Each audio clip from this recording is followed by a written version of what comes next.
Welcome to part 4 of making my own Shinai bag. Last time I tried smocking this extra thick fabric for the bottom of the bag until I realized that I didn't like how it looked with the main design. So this time I'm gonna try something different. I started by roughly measuring how much fabric I would need so I could cut off all the excess and make it easier to work with.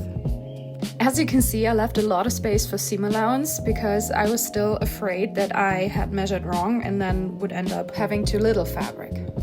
I then just roughly marked where I would need to cut. I honestly didn't measure anything for this part, I kinda eyeballed it, which is why that bottom line is so crooked.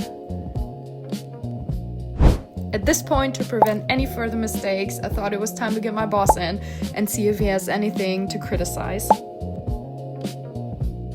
I then proceeded to roughly cut the fabric I want to use on the inside, and then pinned the black and green pieces together. This took me a couple of tries because it was tricky to get a clean transition from the smocked piece to the black fabric.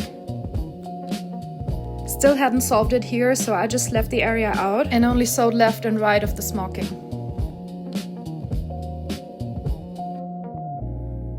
With both sides done, it was then easier to sew the smock. Next, I cleaned up the pattern folds and clipped them into place with fabric clippers. The short side went pretty well, but I did struggle a lot with the other side, and I did end up having to do it multiple times to make both sides line up. So this is what it looked like with everything clipped. Still not right, but I didn't know at this point.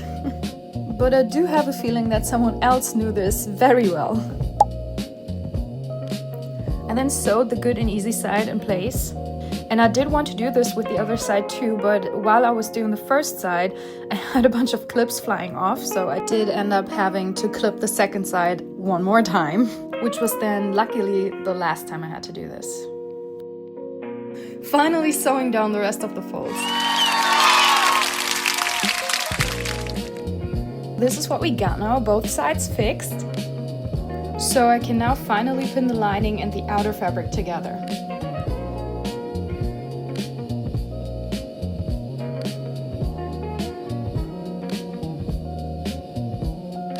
Pinned together all around and ready to sew. This time I struggled with the top because the smocking caused the fabric to be shorter in that area. So I basically just left it out again and made it a problem for future me to solve. This line you see here is where the back opening will go, so I'm leaving this untouched for now too. So, this is what we got for today. It did take a lot of time and effort, but I do think I got a lot of the more complicated things done. So hopefully next time we'll finally finish this project.